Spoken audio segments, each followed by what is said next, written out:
I'm all right. Hell no. Joaquin said dominate, and we not doing it. Steer from the 3. Streaks across the 30. He might be gone. It's up.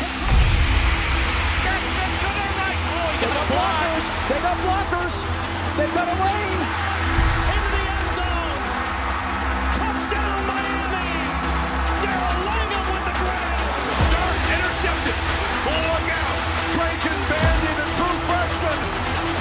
We got the truth again. Because when the U is on and the U brings it, there's nothing like it.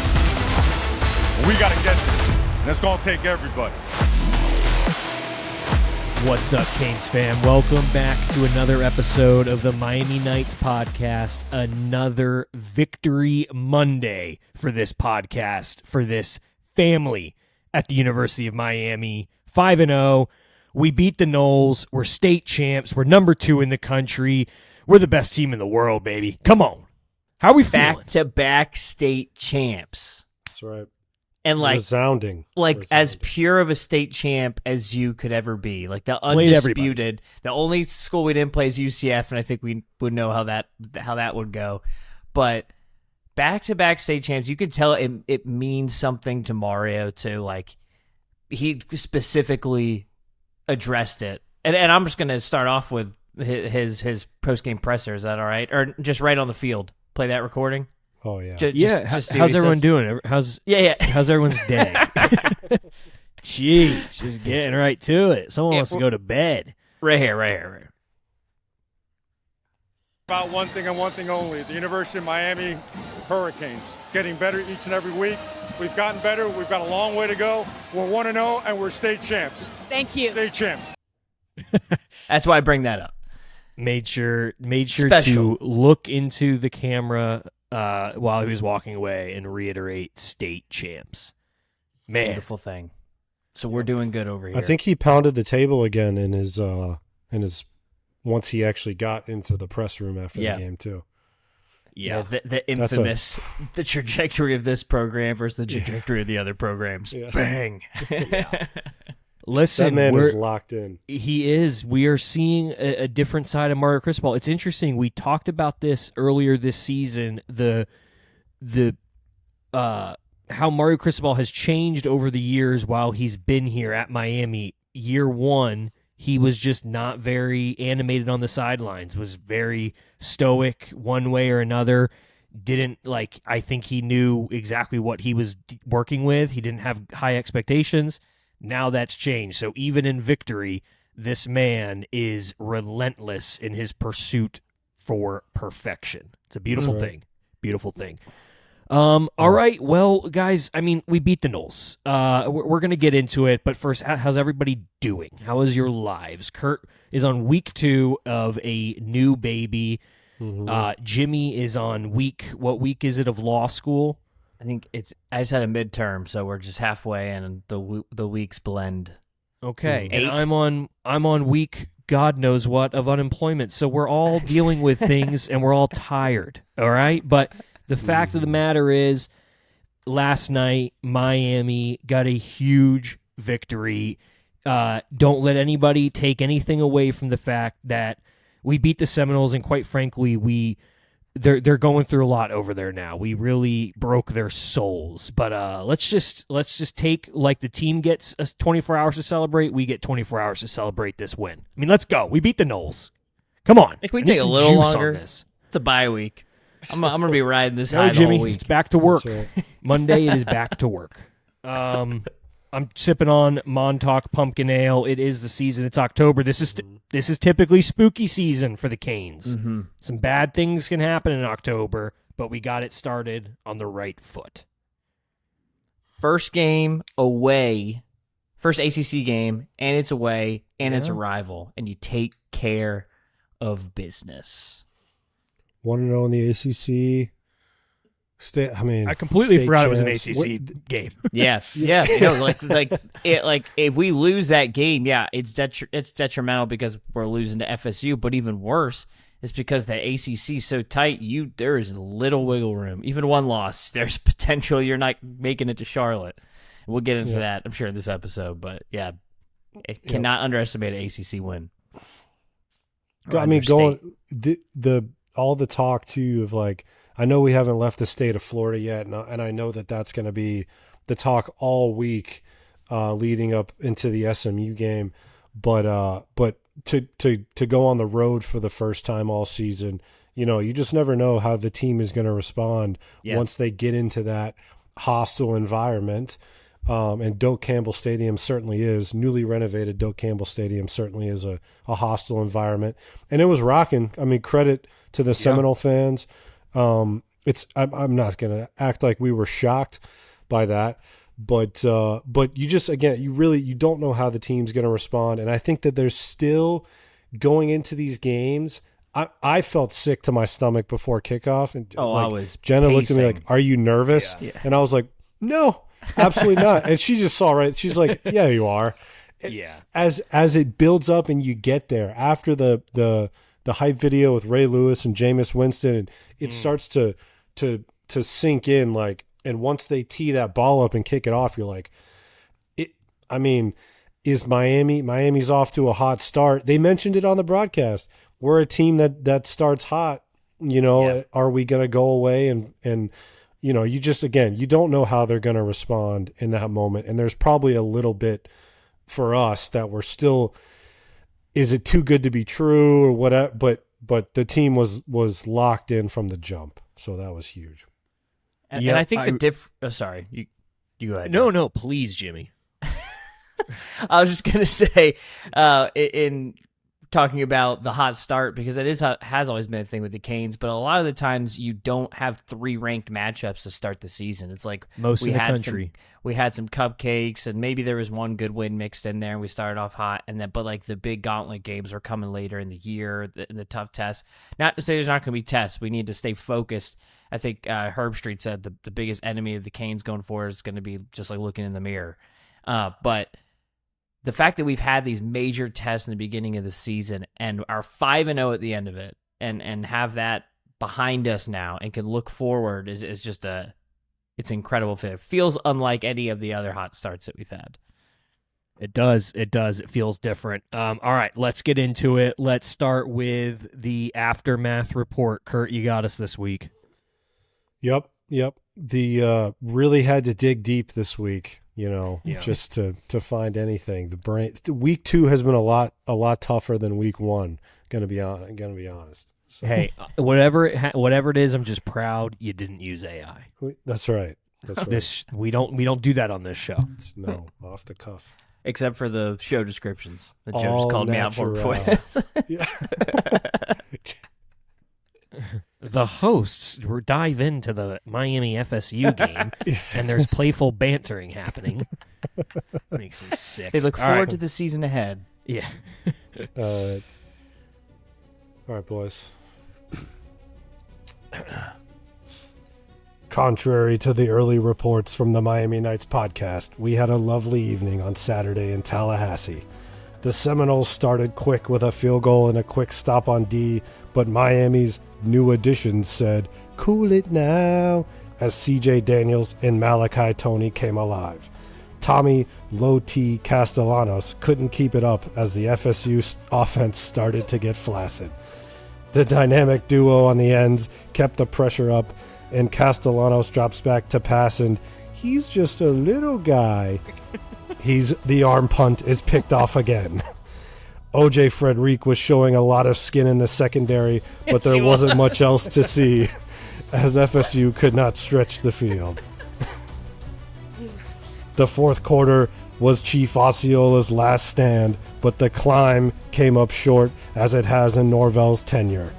At the end of the day, the Canes win it, and it wasn't the first time that a group of all whites came into Native American territory and left with a resounding victory.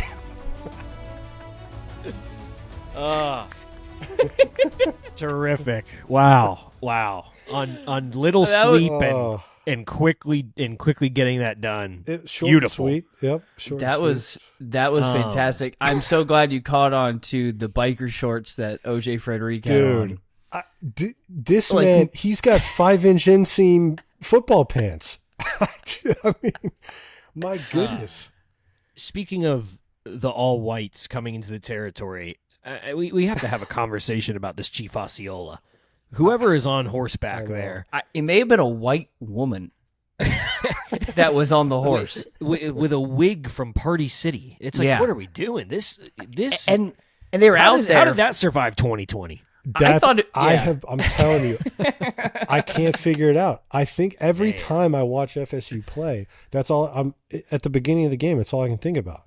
Because I always thought understand. Chief Osceola had to be somebody with a Native American that's what they lineage. say. No, I don't know if that's that was true. someone. That was a girl from Tri-Delt. They threw a wig on, put her on the horse. Yeah, that was tough. And they're out there forever. I didn't realize. That takes a long time. I was watching the ESPN 4K broadcast where there's no commercials. It's the weirdest thing, but they were the Chief. No, the Osceola's regular out there broadcast forever. did not cut to commercial either. Oh, We really? all watched it. Yeah, it was just waiting for it to happen. Oh, okay. Yeah. This one is in commercial breaks. They just show a shot of the field, Yeah. which is pretty cool to see.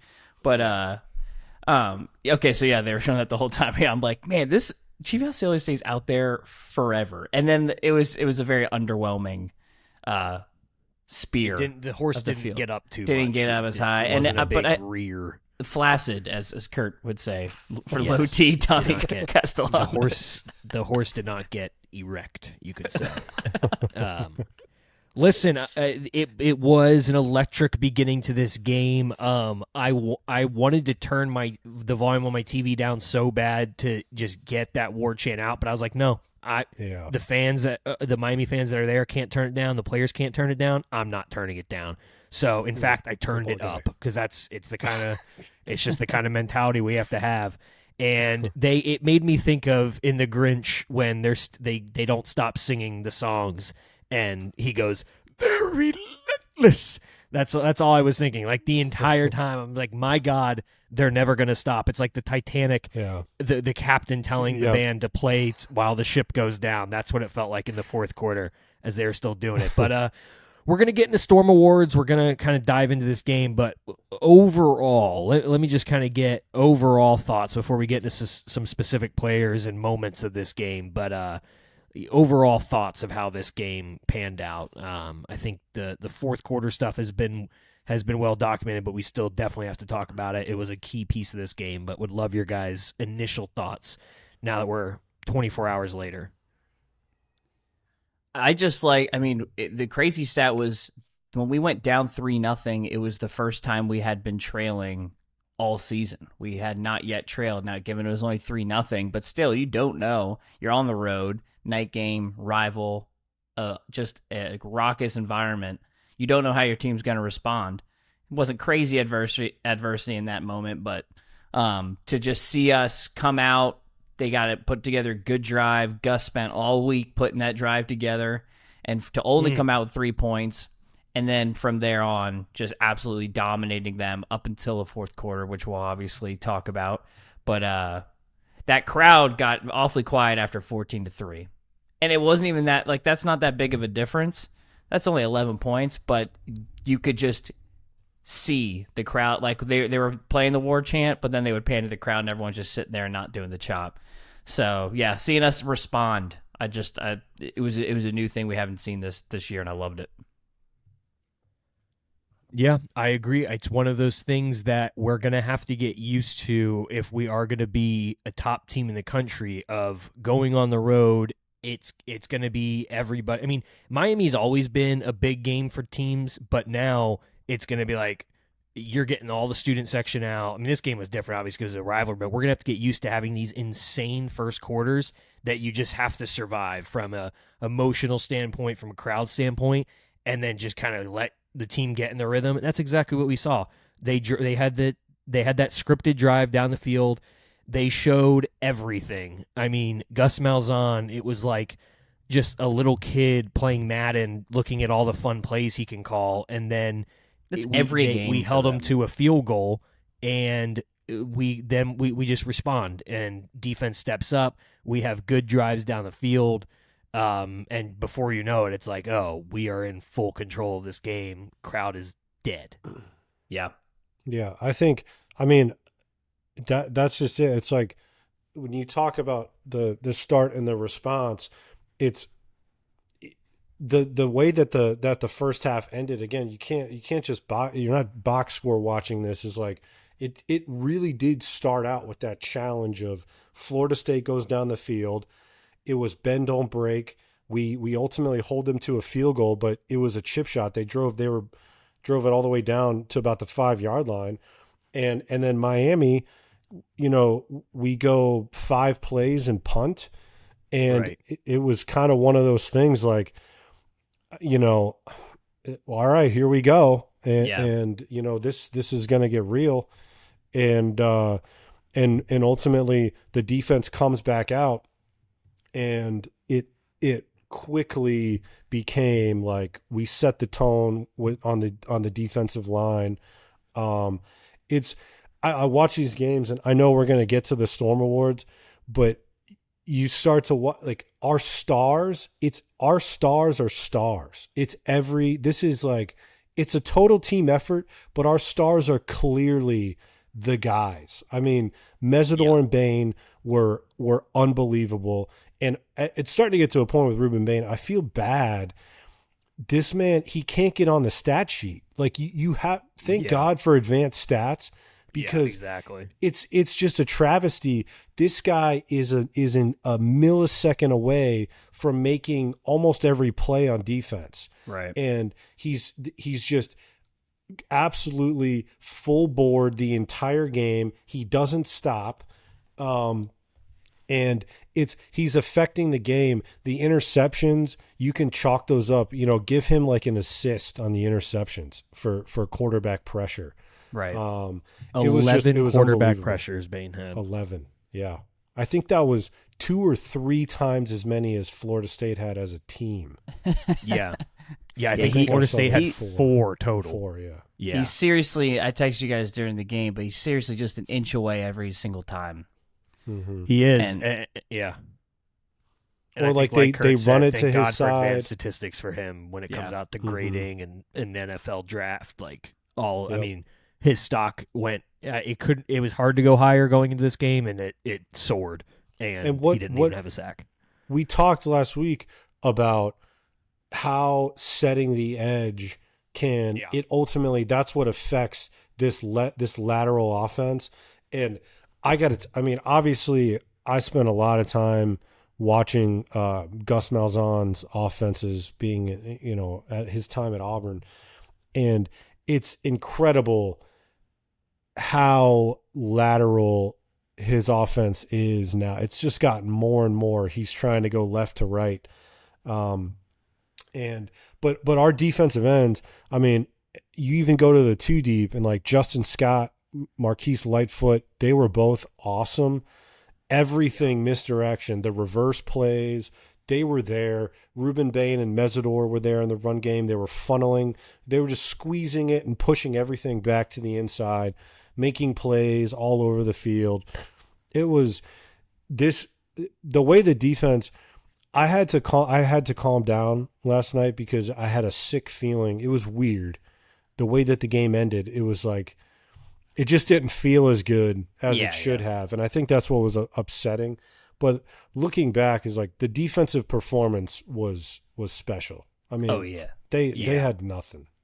And even like with that fourth quarter comeback, I mean, there was a lot of things that went their way to even get to that point. They had some 4th down conversions. The whole fourth quarter Castellanos, didn't feel real. no. It was like a simulation. Watching college football final this morning, they didn't even show it. They showed us Nobody's 28-3, even and they're talking like, about the it. Canes dominated. That score is not indicative of what happened. They didn't even show any of their points that they scored. Just went to the No next. one's Like, thank you. everyone just is posting like all the huge national papers and stuff are just posting Miami dominates FSU, like, which is it's- good. Yeah. It was one of those things. It was like, and we'll probably get more into it kind of when it comes to the Storm Awards and stuff, but it was one of those things that it was like, yeah, we were playing conservative. We were playing for the clock. It was Castellanos just running around for his life and finding guys on broken plays and tipped balls, and there was missed holds, and then like they score and go for 2, and then we had a couple just missed plays on offense that we should have had first downs on. It was just like, The fourth quarter felt like it took days to end. But at the end of the day, like Kirk Herbstreit kept saying it, and I kept being like, "Shut up, Kirk," because he's like, Miami's obviously going to win this football game. Like I was like, just stop, just I don't want to hear it. That fourth quarter was so long.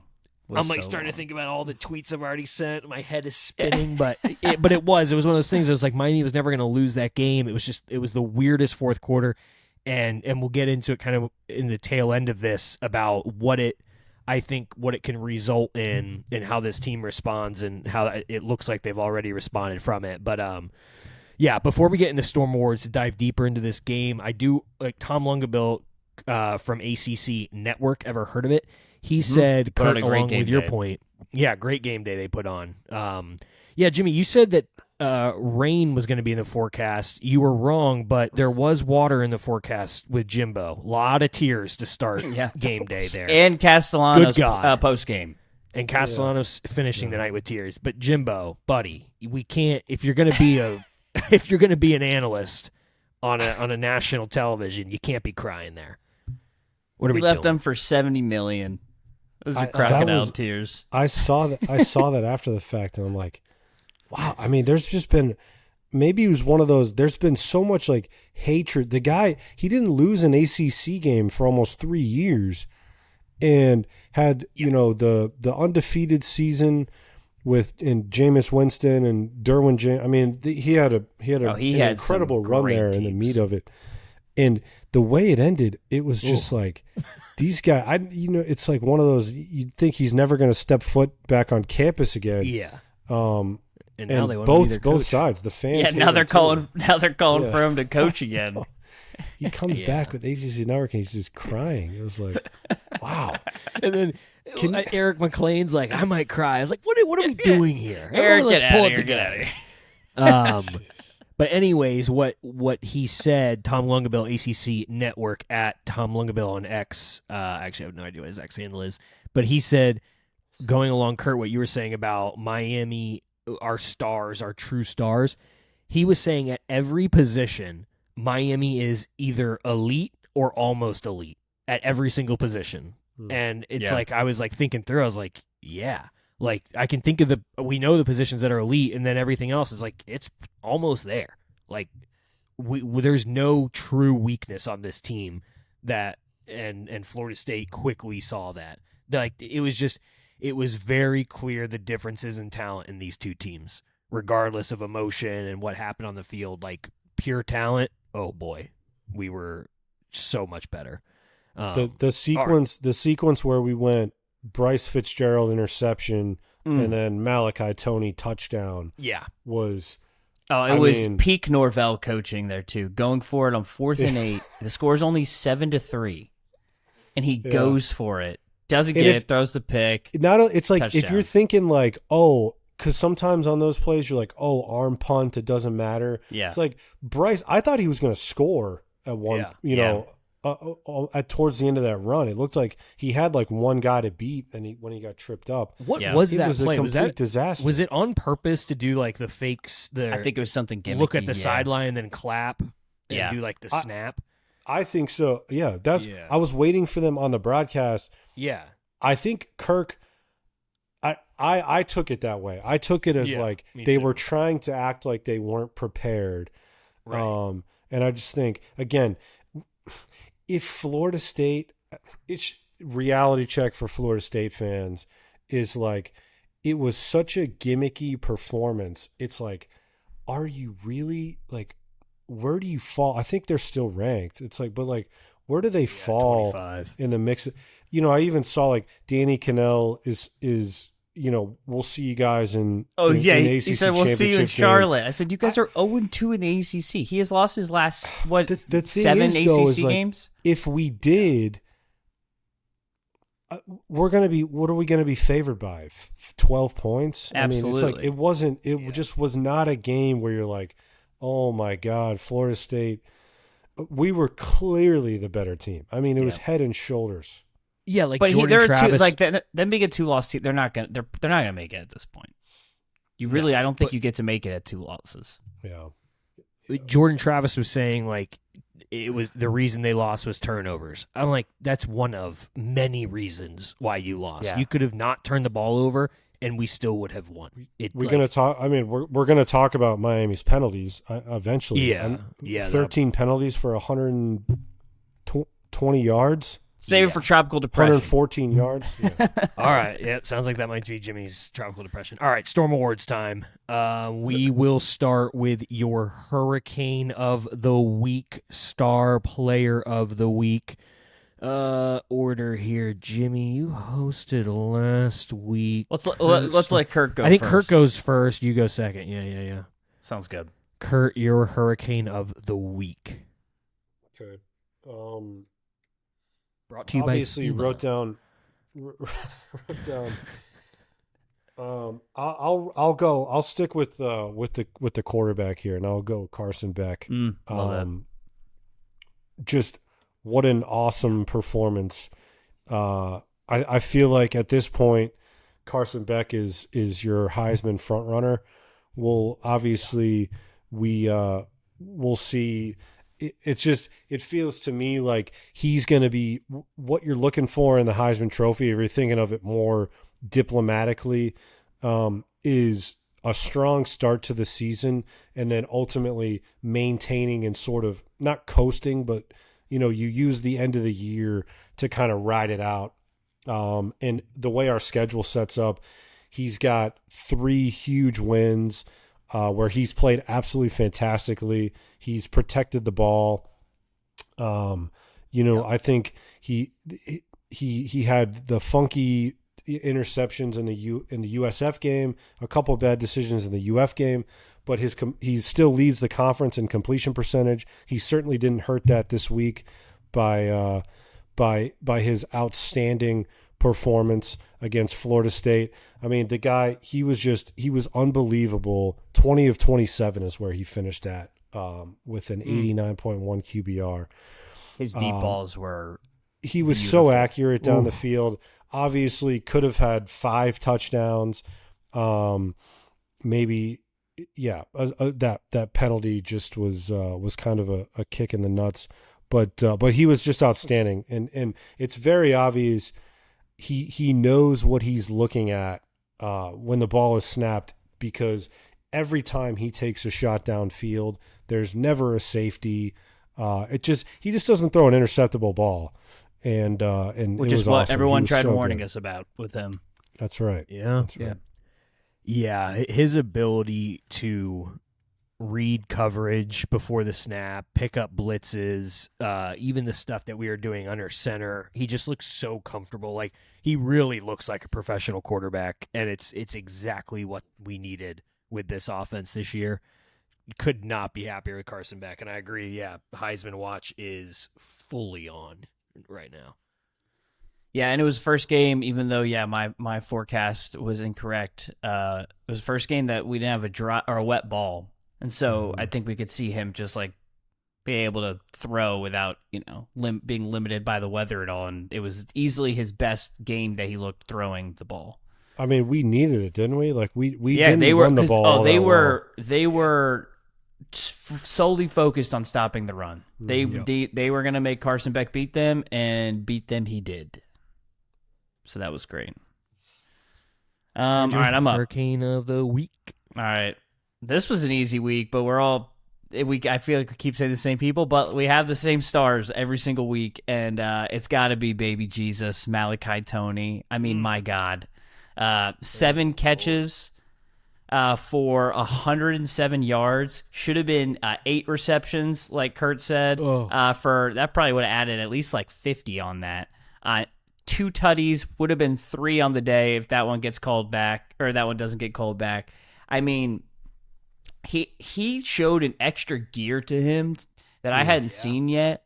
Yeah. On both the one that got called back and then that 4th down play where Carson zipped it in there beautifully, and then brought it to the house. Just like Earl Little wasn't anywhere near getting, like, he just burned the safety, and the safety had all the leverage in getting him. He was turning him around. He was doing a little dance with him out there. So Malachi Toney, true freshman. I mean, it's unbelievable. I saw someone tweet, and I didn't save it, so it's not gonna be my best of X. But they're like, it's crazy when between the quarterback's age and your wide receiver, there could be like a bad age discrepancy. Like, I don't know, it would be like a weird age discrepancy if they're caught hanging out or something. But he looks like a veteran, and the man doesn't make mistakes. And yeah, like that extra gear I saw, I'm just so impressed. I'm so high on this guy. I'm a little terrified with NIL after this year that there's gonna be every school in the country knocking at the door trying to get this guy. We just got to open up the pocketbook for him, because that's a generational talent, and we haven't had that for a decent amount, like a homegrown generational talent, true freshman at wideout. I think back to Amon Richards, the last time I saw a freshman that really like wowed me. But man, Open up the pocketbook. We're Yeah. Miami. Like We're we're a not bunch going to of lose. checkbook. Sorry, Yeah, or the wallet. I'm horrible with sayings Open like up that. the handbag. Open up the purse. We're the U. We're not going to. Yeah. Listen, if I'm wrong, if I look bad here, but like we're never going to be in danger. No, I'm still just scarred by Horton, even though we haven't skipped a beat without him. But I just hate that Different stuff. level. Like, yeah, But especially when we're the U, and when if we accomplish what we think we can accomplish this season and moving forward, it's going to quickly turn back into that Miami program that people are just dying to be a part of. It's like you want to play for this school, and it's like we're not NIL world beaters as far as like how like the amount we can give compared to other schools. We're definitely not. We're in a good spot. So, and I think it's perfect. Like, it's because there's been so much talk with FSU with their NIL. Like, if you haven't seen, Jordan Travis had multiple posts about how he thinks the only issue at FSU really is NIL, and it's insane. It's like we're showing you right here, Malachi Toney, a 3-star recruit. He's proof that recruiting matters, and Mario Cristobal is elite at it. Even when it's not, Mario Cristobal can get. I mean, 5 stars. NIL did get Malachi Toney, but I will say that. Yeah, but it's not. He not had like flipped. We flipped him back. We paid but him. not. It had nothing to like schools. Who was flip? Was it Georgia with him? I think it was UF. Oh, it was. I thought, or It maybe was either UF okay. or Bama. Or But, one of them. Yeah. It's like think it was they all Alabama. can match the same amount of money. All these schools can do. It's the same price point. Recruiting still matters. No, And I Mario know. I know Cristobal's that. elite I know. at it. Yeah. It's not. You have Mike Norvell and Mario Cristobal in the same room together, offering the same amount of money to a player. Who do you think they're picking? Oh, easily Mario any day of the week. So it's like, to me, it's like NIL. It's part of it, but all these programs crying about it. It's like you need a good recruiter still.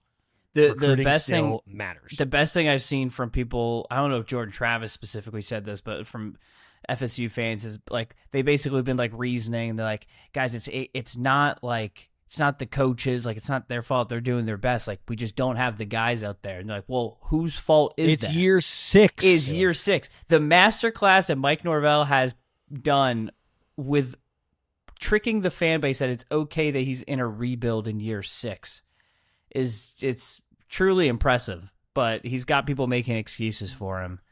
1 in 9, I think, is the stat in his last 10 ACC games. It's like Norvell. It's because you haven't recruited and you haven't built a program. You just go into the transfer portal and try to rebuild a roster every season, and it doesn't work. Mario Cristobal has built a program around specific people, and we'll probably talk about those people later. And I mean, we're already hitting on some of them, but there's very specific members of this team that he brought in the early recruiting classes, and then we've built around him. We've done it the right way. Fires me up. All right. Yep. My Hurricane of the Week, presented by Red Cross, is Jacoby Thomas. Jacoby Thomas played 76 snaps, first of all, so it was just on the field the entire game. And even though a lot of our guys were dinged up, came back in, showed a lot of resolve and fight, Jacoby Thomas had 5 tackles, a sack, interception, a forced fumble, 2 pass breakups. He was targeted 8 times, only allowing 3 receptions for 31 yards. Guy absolutely balled out. And we needed it. We knew that with Castellanos if you can take away what they do up front, the side-to-side stuff, and he's going to try to hit people downfield, and he's going to try to get people out in the open and create a lot of chaos, and that's what their offense tries to do. And Jacoby Thomas it seemed to be in every single play. Guy was just blowing things up. I just think the defense, other than Ruben Bain, who we've already mentioned about being in every play, I feel like the defense kind of rallied around the energy Jacoby Thomas brought. Mm-hmm. He's my Hurricane of the week. First one, I think. First time he's gotten that award. Congrats, Jacoby. Yeah, I think he's got a tropical depression from us, but yeah, no think Hurricane so. of the week. Yeah.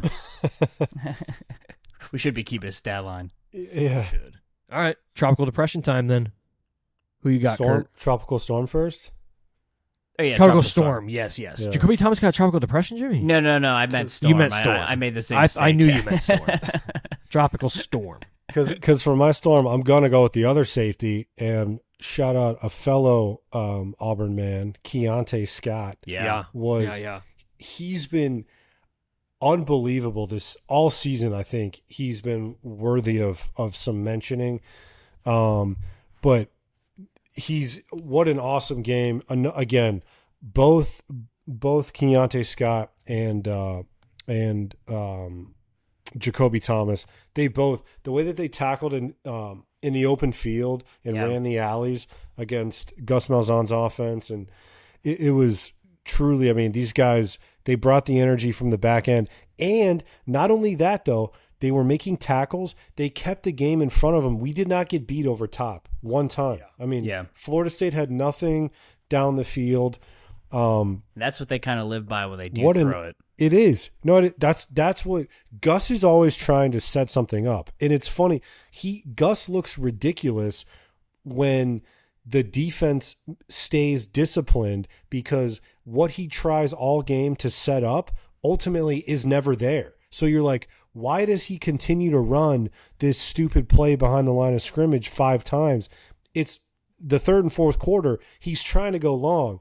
And their only one was actually in the first quarter. It was in the first drive, the first third down of the game, when Chroma out of the backfield ran like the halfback wheel route. That was it. That was the only one. And it was probably the only time in the game where they ended up getting man-to-man with a linebacker on the running back, and that was the mismatch.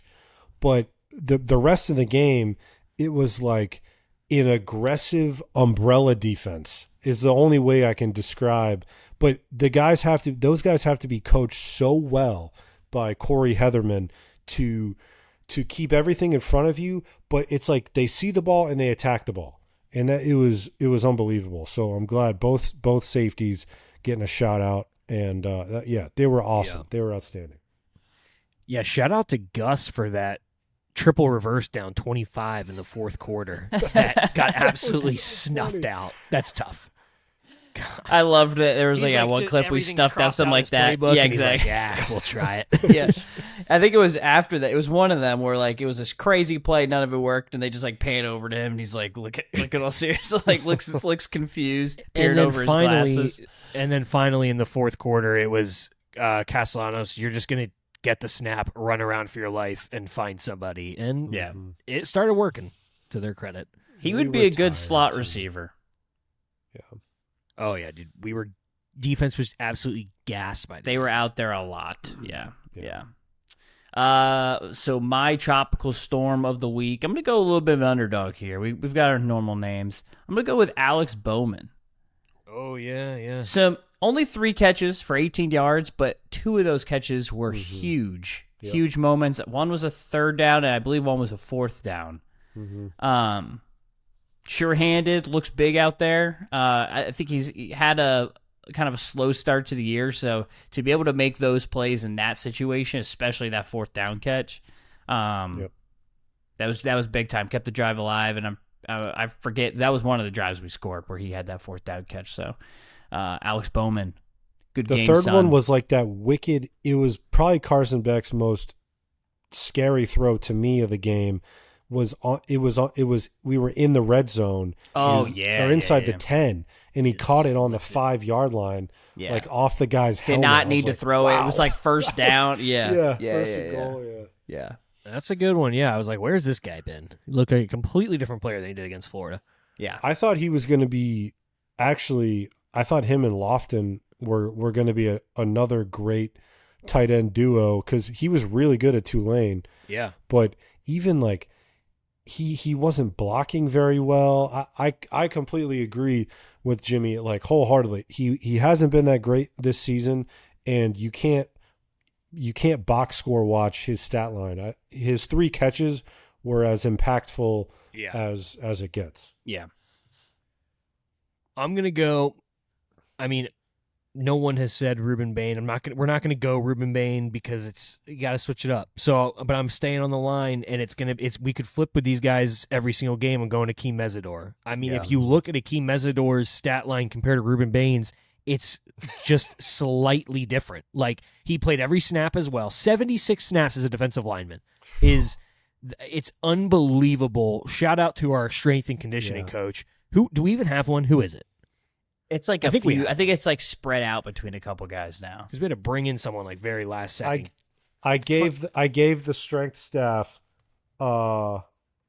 they were my tropical storm a few weeks ago. It's 2 guys who split the role now. We have 2 assistant guys. Unbelievable. Yeah. The kind of shape our players are in. Akeem Mesidor had, let me see here, he had much 6 better. tackles, Sorry 2 to tackles Coach for Fell, loss. Yeah. Yeah. The guys are in much better shape now. Yeah, and I don't have to deal with him holding Mario's belt on the sideline and that mustache. Mesidor, 6 tackles, 2 for a loss, 1 sack, had 8 pressures, and missed just 1 tackle.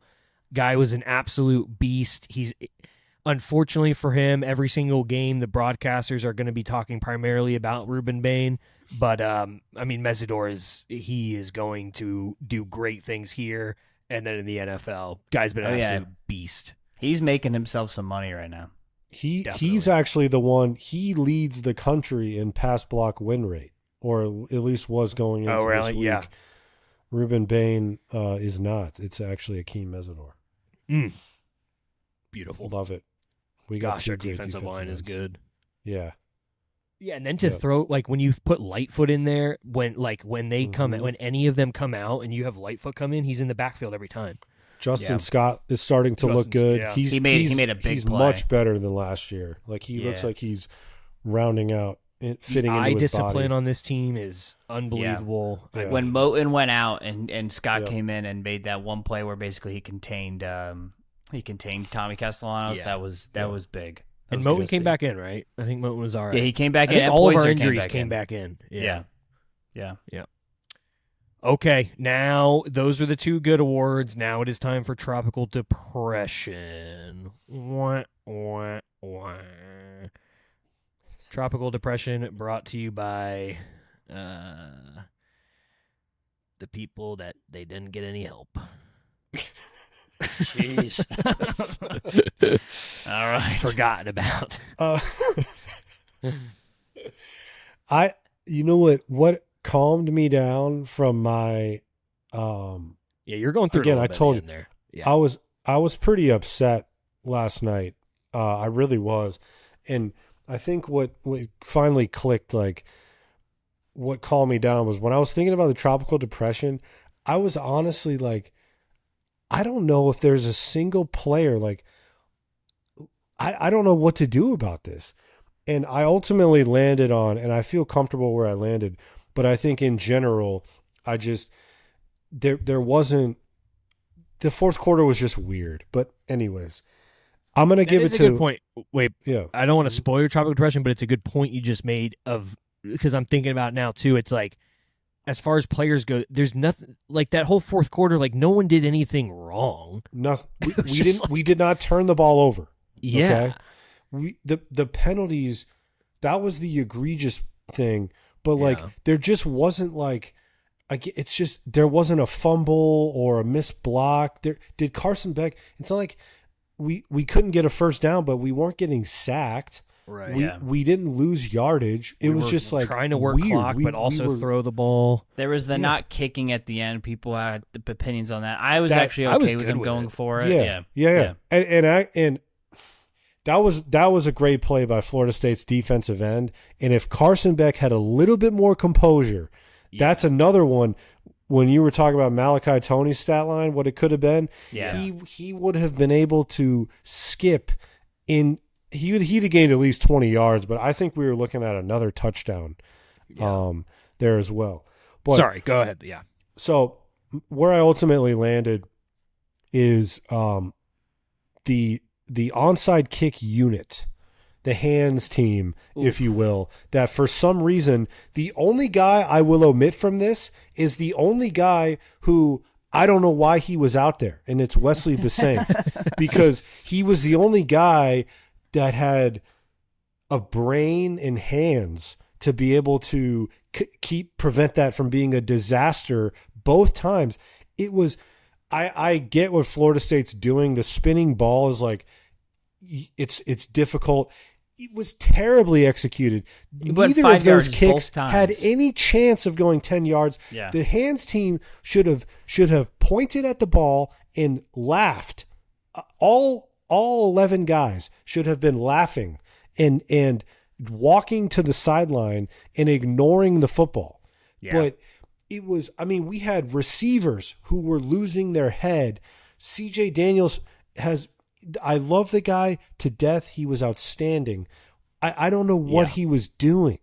Like he just it was like he had a malfunction in his brain, and even the way that he tried to recover it, it was just a mess. But the only guy who I will omit from that is Wesley Bissainthe, and he's the only guy that I'm like, because you can't headhunt anymore. Like back in the day, you'd put some heavy hitters to say, just go jack the guys up and create a wall, but you don't really do that anymore. But yeah, I landed on the onside kick team. It was like they made it way too dramatic. They were terrible kicks. My God, we had to see 3 of them. I know. It literally went forever. Yeah.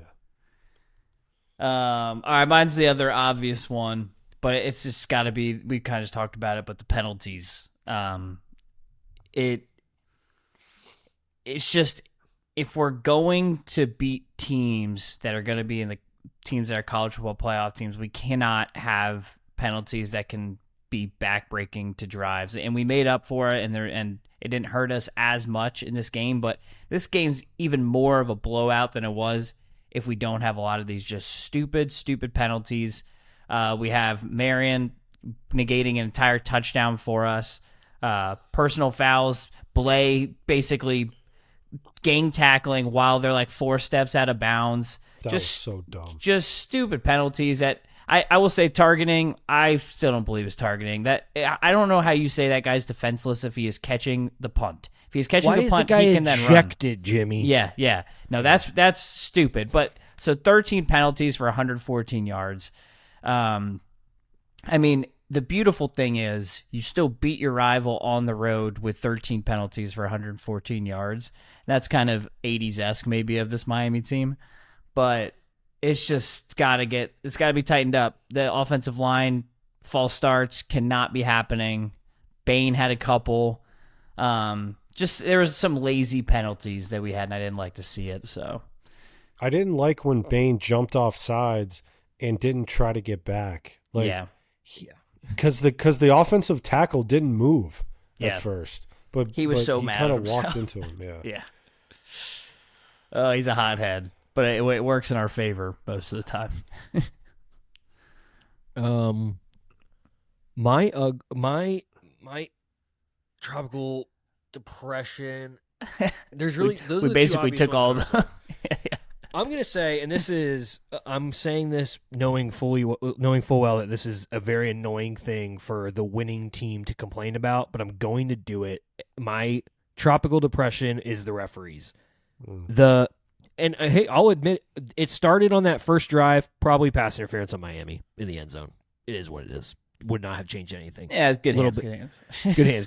But from that point on, that fourth quarter, the amount of it happened throughout the whole game, but in that fourth quarter specifically, when we knew that they were throwing the ball and we were just pinning our ears back going after Castellanos, the amount of holding that was happening that wasn't being called it was almost like the refs are just like, this game it's over. We'll just let them play.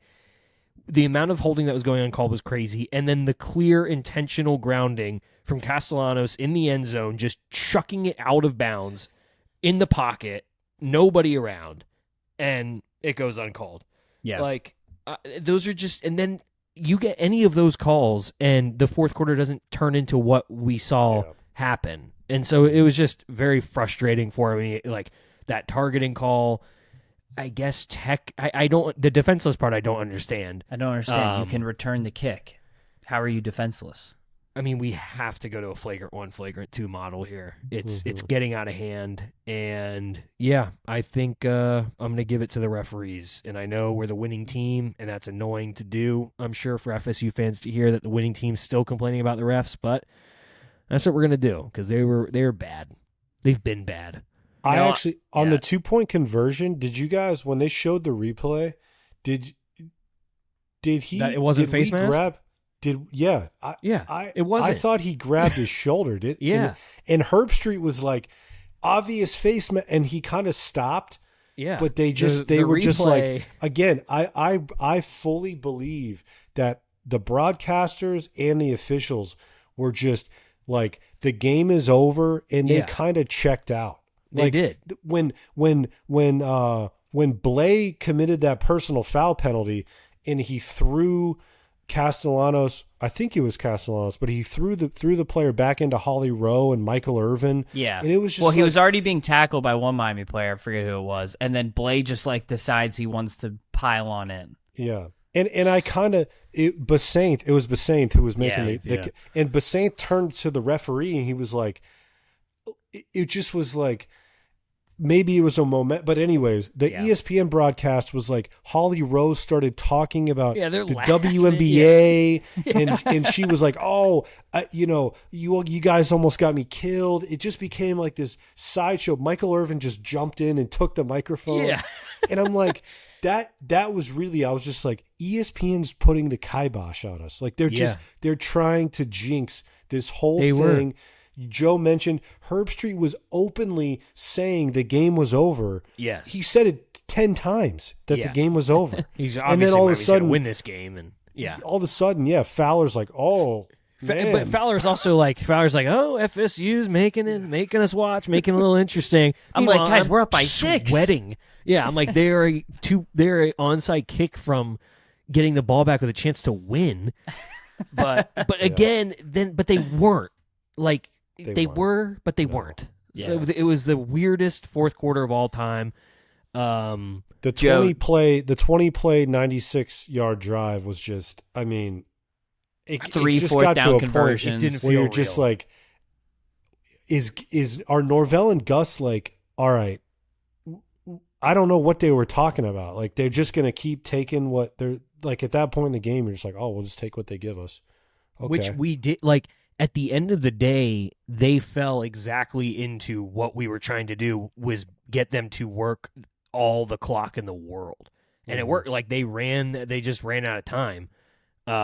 We knew with that lead, it's guys, it's one of those things with Mario Cristobal teams. It's just the way that this man coaches, and he understands we've got this large lead now. Let's work the clock. Like, it's just not, he's going to put teams away in a different way that we just got to trust it until it doesn't work. Well, and maybe these are growing pains from last year, because he couldn't be, to be fair, he couldn't do this last year. We couldn't put him away. He actually hasn't been able to do this ever. That's true. And this is actually his first year he's been doing it. Yeah, that's true. And it's looked weird, but he's moved in the right direction because he's doing it. We are holding on to the lead now, but it does look a little awkward at times. I don't know. I don't think you can accuse us of being conservative. No, not in this game. And I think running out of time, that's the point of being up 28-3. That's right. what you enjoy Yeah. about that is like, yeah, they don't have time to come back. Yeah, that's what Danny Cannell said. It's just Knowles just ran out of time. No. You didn't. If this was a 6-quarter game, Miami wouldn't have stepped off the gas at all, Danny. Exactly. That's like, it's like this. If we weren't up by 25 going into the fourth, we would have called the game differently. Yeah. We wouldn't have been playing this shell of a defense, letting you guys just get everything underneath and take that however long you just said that drive was. My God. But to Joe, to end your comment on the tropical depression being the refs, Miami had 42 QB pressures according to PFF. FSU was called for 0 holding penalties. Yeah, how many holdings were we 42. called? That's remarkable. 42 QB pressures. We had I don't we had know. at least They had only like got 2 or 7 3. pressures on the night, though. I think we had 2 or 3 holdings. Yeah. The math doesn't math there. You almost okay. get punished for having 2 elite of defensive ends because it's every play that they're getting held. Yeah, I mean, we were just getting right into the backfield, and the refs are just letting him play in that fourth quarter. Yeah. It was utter chaos. Okay, that is our Storm Awards. We now go into a bye week. So, Ugh. how are we feeling here? It's 5-0. We're the number 2 team in the country. Truly, we should be number 1. Whatever. I'm fine with Ohio State being 1. They won the national championship. They haven't lost. Whatever. Don't really care. Let them have it. But this is, I mean, we're in a special spot. We can get crazy here. Talk to me. Talk crazy to me. What are we thinking?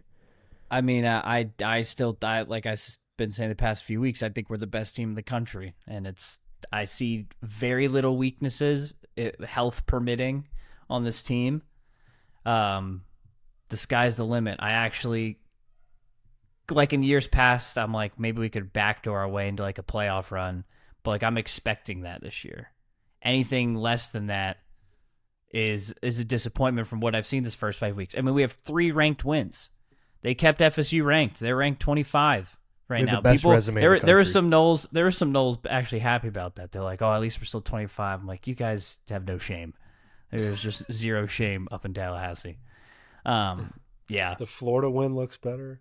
The Florida win. That's why I was cheering for Florida. I was like, make us look good. Big win for old Billy. Billy keeps his job. Yep.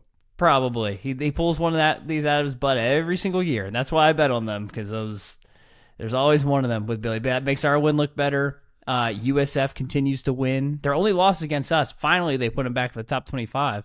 They got a big one this Friday against North Texas. Yeah, that's going to be a great game. Yeah. That might be for a playoff spot, ultimately. Yeah. Because USF wins out, they're going to get into the playoff. Yeah. I agree. I think it's week after week. The adaptability of this team. I just think up to this point in the season, there's nothing. We've already checked all the boxes. This is, again, when we think about what's haunted us in the past and having that uneasy feeling, is like 2017, you just knew like eventually it's going to come to an end. Like there just wasn't anything that we did outstanding. You can't count on turnover luck to go your way over the course of 12 games. It's just impossible. And then let alone, the postseason. But this team has already, the defense has checked the boxes of being sound, but being aggressive. The offense has checked the box of running the ball, passing the ball now, and protecting the ball. Special teams checks the box. It's just like, I mean, I'm just amazed week after week. It's like what Mario Cristobal has assembled here. I think at this point, he's got to be one of the top CEO coaches in the country for the assistants that he's hired, how he's built this team at the line of scrimmage. I mean, I texted you guys about it, but like Kevin Beard, it's awesome to see because we've seen the fans, you want like the alumni to come back, and we've lived through like Ed Reed and Ray Lewis and Dwayne Johnson as the strength coach, you know? And you just like, but to see You boys a guy ever like tried Kevin Beard, steroids? I mean, to see Kevin Beard, people have been banging down the door for him to come back for a long time, and to see him come back to his alma mater, and he's turned into, aside from Brian Hartline, probably the best receiver coach in the country between recruiting and development. Yeah. But these guys, you have to watch the way that these guys block. Malachi Toney, the reason he blocks down the field, it's unbelievable how good of a blocker he is. So really just the assembling what he's built. This is what you're looking for in a rebuild or in building a program, right? It's not Mike Norvell, year 6. He's still hiring new coordinators. He still can't recruit, yada, yada, yada. But what Mario has built, I think is sustainable, and it's gotten us to the elite level. Yeah. I think you look back to 2017 and we knew just a couple of wins that we had were like, we were lucky to win those. Who we had at quarterback, Malik Rozier, absolute baller, gamer, but it's like he was a baseball player. Like that, he was just, I mean, did everything for us, but there was a ceiling there. And then you knew that we had to face Clemson at some point, and we knew it wasn't going to be good. None of that exists this year. This is, in my opinion, we have the most complete team in the country. And like they said, it's like we are elite or almost elite every position. And you look at the path, and it's just like, this is the best shot Miami has had in I don't know how long. I mean, we're going to end up playing probably either Virginia or Georgia Tech in the ACC championship. Oh my God, don't make it be Georgia Tech. Jimmy, I want it. Give me Georgia Tech. With all due respect, Haynes King, ambulance is going to be on standby. My God. If we play Georgia Tech, seriously. If he makes it to that far, but we'll just I'll bring one last clip to end this conversation. But all recruits, in-state, out-of-state, can now clearly see the trajectory of this program versus the trajectory of the other programs. there it is. And it's so funny to me because FSU and UF used that clip at the end of last year to mock us. Yeah. That was so strange. It was so strange. Yeah. It's like this After was we literally in response beat to them. beating you guys. Yeah. And now look where we're at. He was right all along. I think this is what we've been building to, and this team is real. I mean, it just it passes the eye test clearly. They just Easily. look the part. And it's the star. That's why we've said this season feels special in a way, because the stars have aligned in that it is a weaker ACC this year, or just maybe more disparity in it. Like there's not this gauntlet of Clemson. I mean, FSU was good, but we just took care of them. I think this year. We're the Clemson. Right, exactly. That's the difference, which is great. Yeah. Yes. I mean, also we've shown that we can win in different ways too. It's like we'll run the ball down your throat. Oh, you're going to take the way of the run? We'll beat you on the pass. We've also won on defense. We've shown we'll stop the run. Oh, you're going to try to throw it on us? We can stop. Like, I was glad Shannon got away from cramming everyone in the middle of the field and trying to run the ball to start the game. That he got away from that pretty quick. Yeah, but and we started throwing it. But doing that formation and going under center like that ended up opening the play action later in the game that we crushed them on. He called a great game. You can't discount anytime you're giving different looks, and I also think that the Florida State's 3-3-5 defense it's a weird defense to scheme it up against. At the end of the day. And I think that was part of his, where he's testing it out. He's throwing them something that maybe they weren't expecting, and they weren't sure how to match up against us. And we were kind of feeling out the best way to match up against them. But like you said, Jim, I mean, he made adjustments and got us into what worked really quickly. And it's amazing seeing him call plays now versus when we had Tyler Van Dyke is like, I got to be honest, I really thought like this Shannon Dawson guy, I don't know, man. Like what are we doing here? We can't find an OC, and it really is just like now he can call the past 2 years is like he can just call plays. He can scheme it up how he wants and how he needs. Yeah, he called a beautiful It's much game. more dynamic now. But and for the long-term sustainability is like, who are you worried? Like, we're not worried. Listen, Texas Tech can do their thing. They can pay whatever. They're going to steal some guys from the state of Texas and maybe have a little bit of a West Coast footprint and stuff. I don't care what Texas Tech has going on. I feel like the NIL era, part of this, and it ties into the Malachi Tony thing we were talking about earlier, is like, I'm not scared of anybody. I'm just Miami, our reach, you know that the NFL pipeline is there. You know the developmental pipeline is there. The network is there. You're going to be seen and talked about. We're different. I mean, Miami is just different. And I don't think we have a concern about that either. Like we're now turning into a program that quarterbacks are going to want to play for. Mm-hmm. It's like, oh, I'm going to get developed and get drafted in the first round if I go here. QB whisper, Mario Cristobal. Yeah. We're in a really good spot moving forward. This draft might springboard us. I mean, really up into that echelon of like maybe like the Georgia, like how Georgia was for a couple of years, where you're like, whoa, they just seem to get whoever they want. If Bain, you got to Bain, CC Maui Noah, and Carson Beck are probably our top three, but then you got Mesidor. Yeah, Mesidor keeps it up. I could easily see him in the first round if a team needs another end. Yeah. Yep. We're going to be in the top 10. Also, speaking of the stars aligning, on Saturday, you had Florida winning, and then the Yankees got crushed. And I'm like, this is just a classic, horrible, horrible sports day. Florida winning. They didn't. So good, maybe though. It's never good, Jimmy. It's never good. It is when we beat them. Like, I hope they win all their games. It makes our win look better and better against them. Wow. And they keep Billy really changing you. And they keep Billy in the process.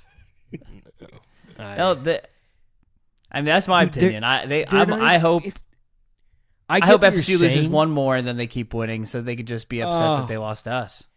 I get what you're saying, but these people aren't going to find coaches. Florida isn't. Who's going to go coach for Florida right now? I know, but I'd rather I know that they have a bad coach in Billy Napier. I just like win out for all I care. Stop. All right. Let's get into some lock of the weeks. So we got a bye week coming up, and then it is Louisville on a Friday night. So we'll get all of that prep in next week. We'll be talking with the Louisville College Huddle podcast. Really enjoyed talking to the Florida State one this past week. I was thinking about him during that game. Good guy. Bad judge of character. But, so we'll be getting in a Louisville game next week, second ACC game. We're getting into it Friday night. Maybe we'll wear the Mighty Knights uniforms. That was the one I had circled.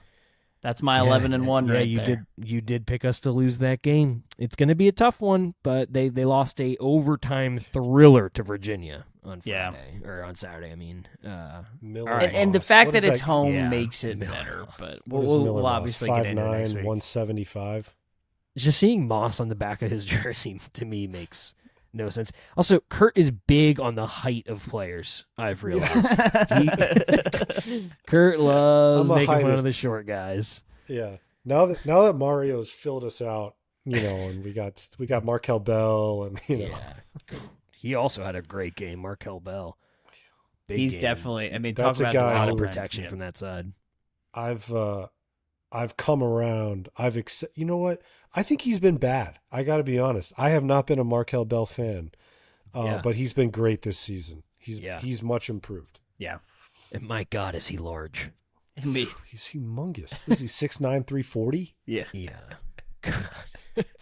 All right, so lock of the week. Listen, I talked about avoiding the 2-game skid. It's here. It happened. It's staring me right in the face, and so that it's been tough to. You lose 2 games in a row, you start questioning everything. That's where I'm at. So I am 4-2 on the season. Jimmy gets the win with the Florida pick. I'm starting to think he picked them because he actually likes them, but I'll just take it that it was a smart pick. Smart pick. Billy has won every single year. There's the one game he's going to pull, and it was a good pick. You should have bet the money line on that. Did you? I still have not actually put any real money into sports betting yet. I've only been in Florida for so long, though. I couldn't do it in Georgia. All right. Well, you would have that would have been good. But so Jimmy has now 3-3 on the season. That was nice. Got back to even, and then Kurt as well gets the win. That one was easy. Clemson minus 13.5. Good God, North Carolina. Joke. I wish we played them this year. You had that. You had that like 3 possessions into the first quarter. That spread was already. It was 28-3 at the end of the first quarter.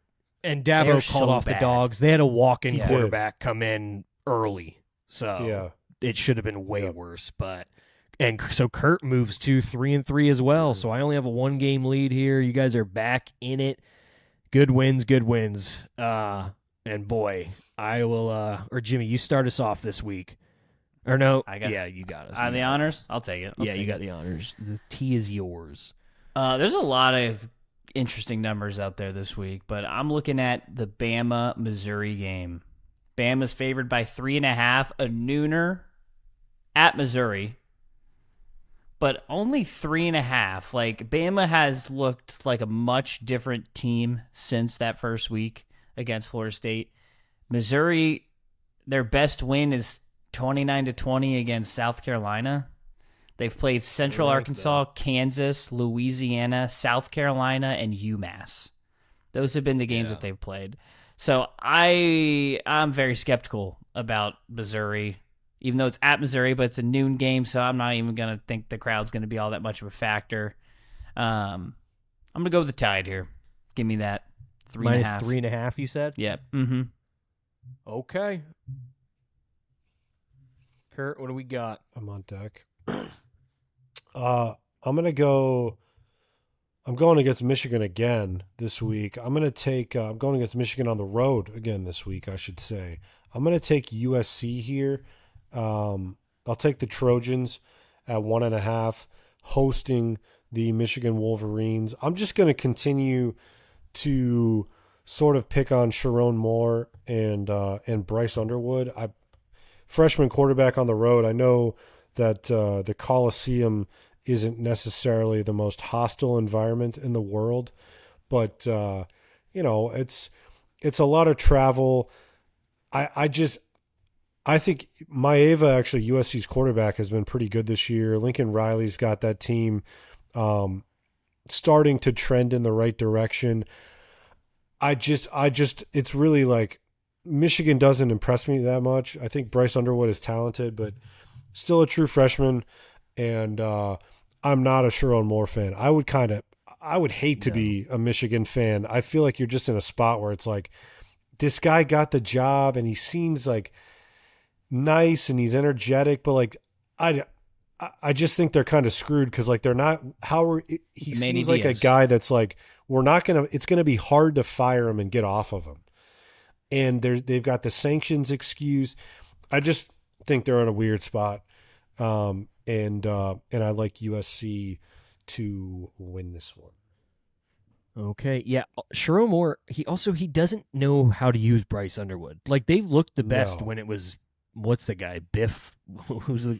what was the Bowlby. assistant? Yeah, when he was calling plays. Like, they don't... He was actually running Bryce Underwood. Sharon Moore does not run Bryce Underwood.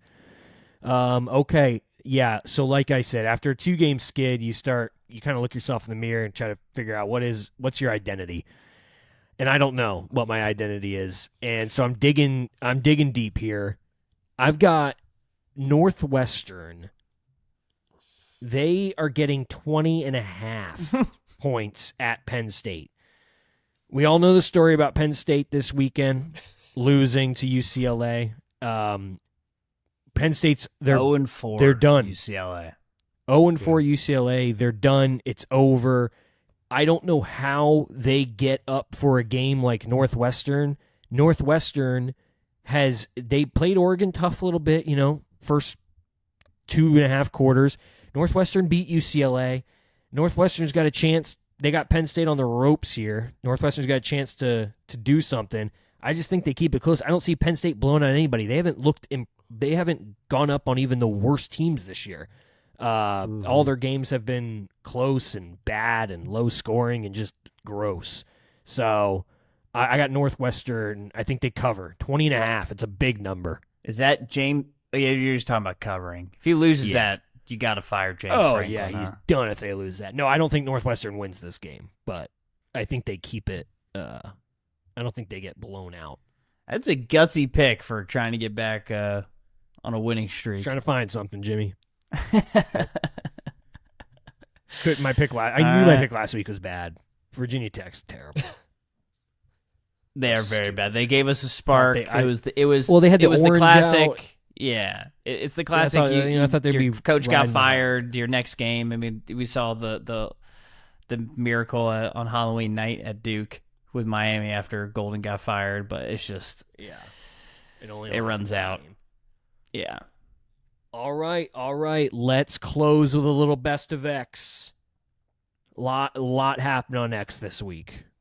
Yeah. So I expect you guys have something.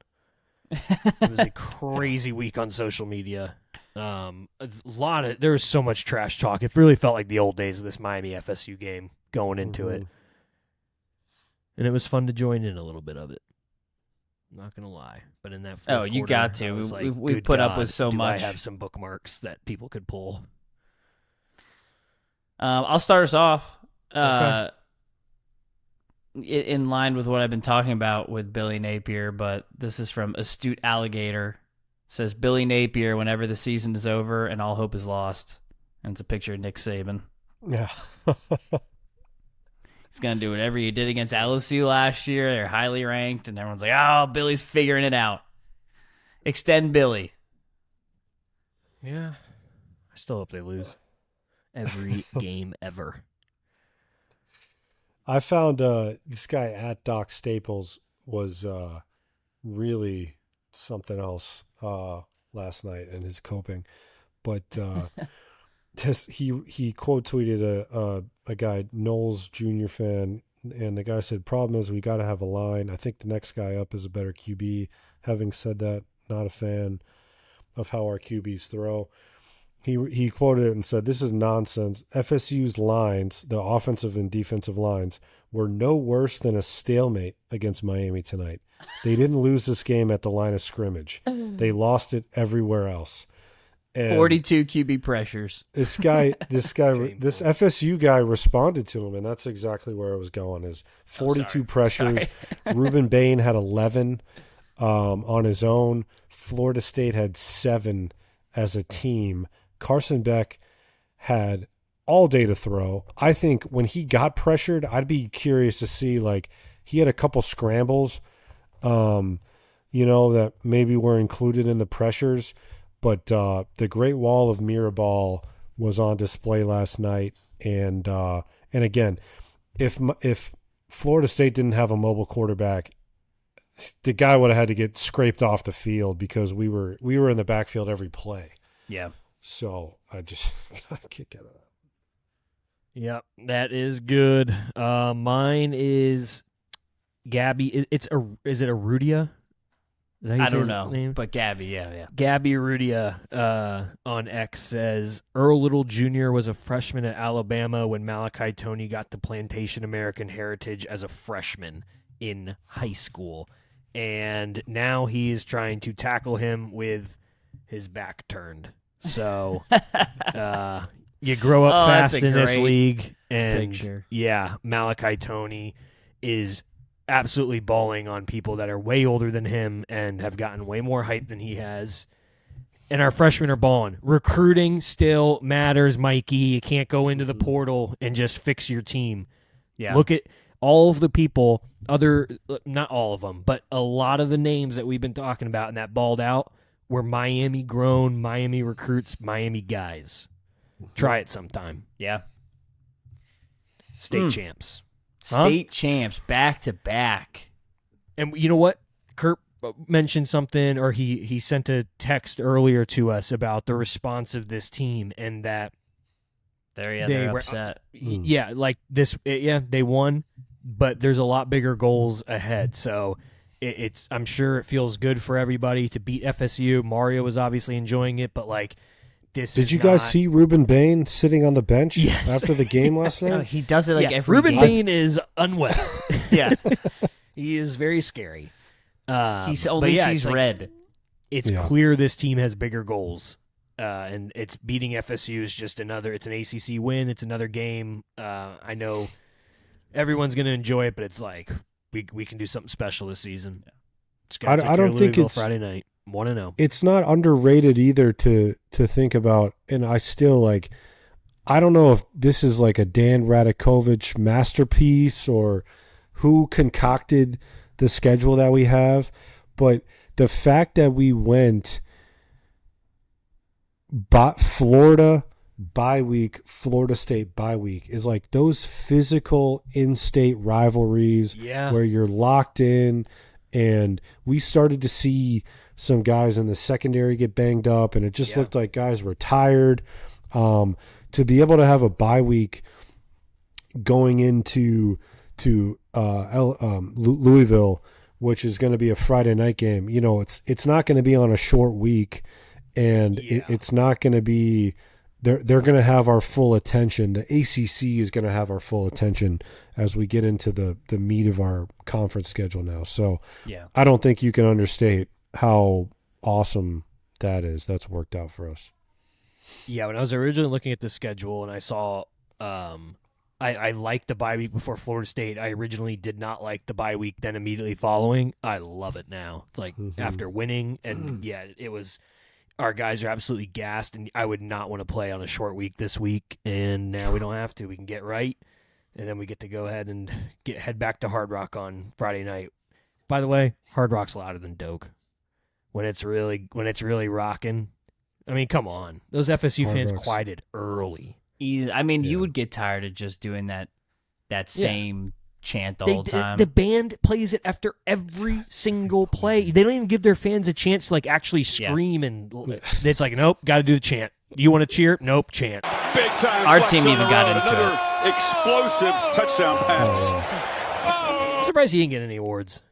Love that. I was about to. He was awesome. If we're talking about a receiver, it's got to be Tony. But and he apologized after. Mention.